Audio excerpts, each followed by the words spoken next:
నమస్తే welcome to Suman TV viewers. నేను ఇప్పుడు వచ్చేసాను జూబ్లీ హిల్స్ లో ఉన్నటువంటి ఈపీ ఆన్ పెయిన్ మేనేజ్మెంట్ కి. మనతో పాటు ఉన్నారు డాక్టర్ మీనల్ చంద్ర గారు. సాధారణంగా విమెన్స్ కి బ్యాక్ పెయిన్ ఎక్కువ కంప్లైంట్ చేస్తూ ఉంటారు. అందులో కూడా పోస్ట్ ప్రెగ్నెన్సీ తర్వాత విమెన్స్ లోని బాడీలోని చాలా రకాల మార్పులు చోటు చేసుకుంటూ ఉంటాయి. సో అందులో భాగంగానే ఎక్కువ మంది బ్యాక్ పెయిన్ వస్తుందని కంప్లైంట్ చేస్తూ ఉంటారు. నార్మల్ డెలివరీ అయినా కూడా సిజేరియన్ అయినా కూడా సాధారణంగా ఈ బ్యాక్ పెయిన్ అనేది వస్తుంటుంది.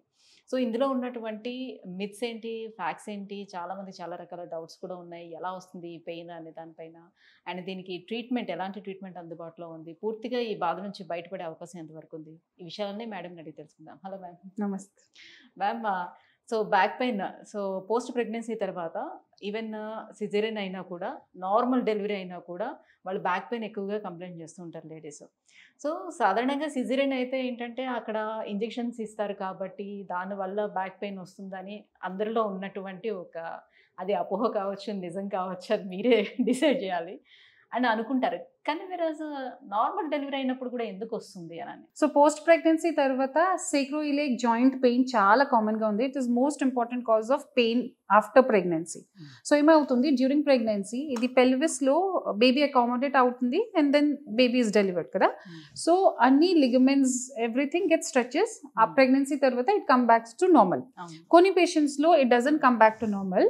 తర్వాత ఈ జాయింట్ ఉంది, ఇది స్పైన్ ఉంది, ఇది హిప్ ఉంది, మధ్యలో ఒక జాయింట్ ఉంది, సేక్రోఇలియక్ జాయింట్. ఈ జాయింట్ స్ట్రెచ్ అయిన తర్వాత if it is not coming back, చాలా మంది పేషెంట్స్ కి ఈ పక్క స్పెసిఫిక్ గా ఈ పక్క నొప్పి తెలుస్తుంది. కూర్చుని లేసినప్పుడు, కంటిన్యూస్ గా కూర్చున్నప్పుడు, బటక్ దగ్గర నొప్పి, that means it is sacroiliac joint pain. నా దగ్గర చాలా young patients post delivery 6 months తర్వాత, 7 months తర్వాత, or maybe so many patients come after 1-2 years also. So sacroiliac joint నొప్పి మోస్ట్ కామన్లీ పోస్ట్ డెలివరీ. కొన్ని patients maybe after 5 months, 6 months తర్వాత, or sometimes even 2-3 years తర్వాత కూడా they come with this pain. So most common symptoms ఏంటి? Back pain. కూర్చున్నప్పుడు ఎక్కువ అవుతుంది, కూర్చుని లేసినప్పుడు చాలా ఇబ్బంది అవుతుంది, అండ్ వాకింగ్లో మంచిగా they are free to walk. So ఈ టైప్కి నొప్పి ఎగ్జామినేషన్ చేస్తాము. ఎగ్జామినేషన్ తర్వాత చిన్న చిన్న టెస్ట్స్ ఉన్నాయి. ఈ టెస్ట్ చేసిన తర్వాత we come to a diagnosis and sometimes MRI or ఎక్స్రేలో కన్ఫర్మ్ చేస్తాము. సో ఈ సేక్రోఇలియక్ జాయింట్ పెయిన్కి సర్జరీ ఏమీ లేదు. Tablets already they are using, and కొన్ని patients there if they are breastfeeding and all they cannot take tablets కూడా.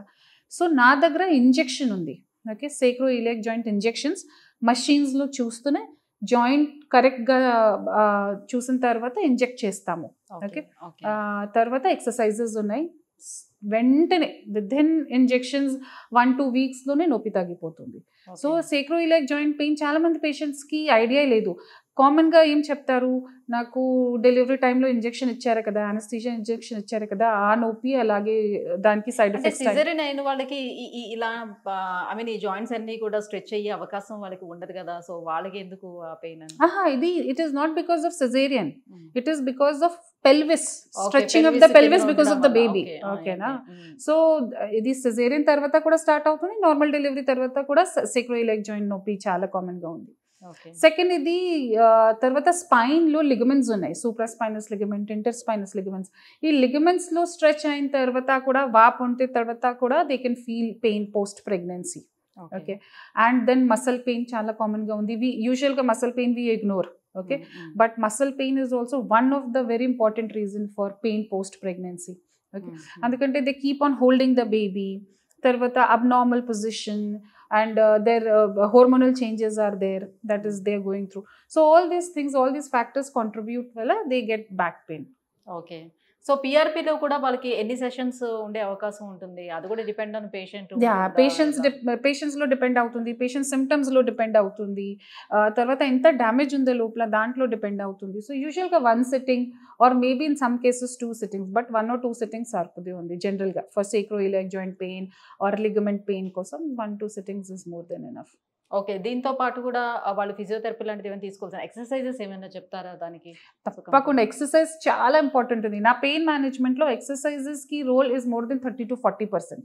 Okay, so ప్రతి కేసెస్లో specific rehab, specific exercises patient condition బట్టి, పేషెంట్కి కెపాసిటీ బట్టి నా టీం చెప్తారు. ఓకే, సో అగైన్ రీహాబ్ ఒక అనదర్ టీమ్ ఉంది నా దగ్గర. సో రీహాబ్ ఇంపార్టెంట్ ఉంది, ఎక్సర్సైజెస్, తర్వాత డైట్ కూడా ఇంపార్టెంట్ ఉంది. Okay, then lifestyle modifications కూడా ఇంపార్టెంట్ ఉంది. మొత్తం కలిపి వి గివ్ గుడ్ రిజల్ట్. సాధారణంగా ఆర్థోపెడిషియన్ దగ్గరికి వెళ్ళేటప్పుడు చాలామంది చెప్పే విషయం ఇలాంటి ప్రాబ్లమ్స్ ఉండేటప్పుడు, లేకపోతే ఎనీ జాయింట్ ప్రాబ్లమ్స్ ఉండేటప్పుడు వెళ్ళేటప్పుడు, సో ఆల్మోస్ట్ మీరు రెస్టింగ్ పొజిషన్లో ఉండాలి, మీరు వాక్ కూడా ఎక్కువగా చేయొద్దు, so any exercises 6 months or 3 months వరకు చేయొద్దు, ట్రీట్మెంట్ కంప్లీట్ అయిపోయేంత వరకు చేయొద్దు, ఇవన్నీ చెప్తూ ఉంటారు. సో వెరాజ్ ఇక్కడ మీరు ట్రీట్మెంట్ ఇస్తూనే దాంతో పాటుగా ఎక్సర్సైజెస్ కానివ్వండి, ఫిజియోథెరపీ కానీ అన్నీ చేపిస్తున్నారు కదా, ఎందుకు వాళ్ళకు మీరు చెప్పేదాన్ని? Resting means more than 3 months rest చేసిన తర్వాత 33% of the muscle loss start అవుతుంది. ఓకే, సో ఇది ముందు దే యూస్ టు టెల్, మీకు స్పైన్లో ప్రాబ్లం ఉంటే, సియాటికా నొప్పి ఉంటే తప్పకుండా 3 months వరకు బెడ్ రెస్ట్. ఇప్పుడు everything is now changed. Bed rest చేస్తే again muscle stiffness, myofascial disuse problem start అవుతుంది. Okay, so you have to be active. కానీ మీకు నొప్పి ఎక్కువ ఉంటే ఆ టైంలో ఎక్సర్సైజ్ చేయకూడదు. ఫస్ట్ నొప్పి తగ్గాల. How do you decrease the pain? Either by tablets or by injections. Okay, so నొప్పి తగ్గిన తర్వాత exercises is very important. But ఎక్సర్సైజ్కి చాలా ఇంపార్టెంట్ రోల్ ఉంది. ఓకే, కంటిన్యూస్గా రెస్ట్ చేసినప్పుడు muscle loss is very common. తర్వాత జాయింట్కి మూవ్మెంట్ రిస్ట్రిక్ట్ అవుతుంది. So they are so many complications of resting. అన్నెసెసరీగా రెస్ట్ చేయకూడదు, యాక్టివిటీ ఉండాలి. Muscle should be active, joint should be active.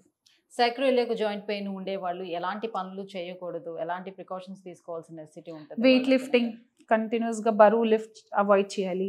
తర్వాత కిందికి కూర్చున్నప్పుడు స్క్వాటింగ్ పొజిషన్ అవాయిడ్ చేయాలి. కంటిన్యూస్గా కూర్చోవద్దు, కంటిన్యూస్గా స్టాండింగ్ అవాయిడ్ చేయాలి. సో ఈ కొన్ని ప్రికాషన్స్ ఉన్నాయి. సివియర్ ఉంటే అవాయిడ్ మీన్స్ ఎవాల్యుయేట్ చేయాలి. Okay, so because most of the time the sacroiliac joint pain will not be seen in other investigation. So దాని కోసం స్పెసిఫిక్ టెస్ట్ ఉంది. ఈ స్పెసిఫిక్ టెస్ట్లోనే we identify 90% of the time ఈ specific టెస్ట్లోనే we identified. Confirmation కోసం if required X-ray or MRI చేస్తాము. So ఈ ప్రికాషన్స్ ఫాలో చేయాలి. If with painkillers for 2-3 days exercise వల్ల if it is not coming down, తప్పకుండా go to a pain physician and get it evaluated. So ఇలాంటి problems ఉండేటప్పుడు చాలా మంది యోగా చేసుకుంటే క్యూర్ అవుతుంది అనే ఉద్దేశంతో వెళ్తారు. ట్రీట్మెంట్ ఫినిష్ అయిపోయిన తర్వాత అది స్టార్ట్ చేసుకుంటే బెటరా, లేకపోతే బిఫోర్ ట్రీట్మెంట్ కానీ ట్రీట్మెంట్ జరుగుతున్నప్పుడు కానీ చెయ్యొచ్చు అంటారా? లైక్ ఐ సెడ్, నొప్పి ఎక్కువ ఉంటే any kind of physical activity can be dangerous. Okay, so if yoga start చేస్తే or any kind of exercise start చేస్తే నొప్పి ఎక్కువకి ఛాన్సెస్ ఉన్నాయి. సో ఫస్ట్ నొప్పి తగ్గాల. నొప్పి తగ్గింది కోసం either you take painkillers or these kind of treatment and then start yoga or any kind of exercise, rehab, whatever should be only done when your pain is come down.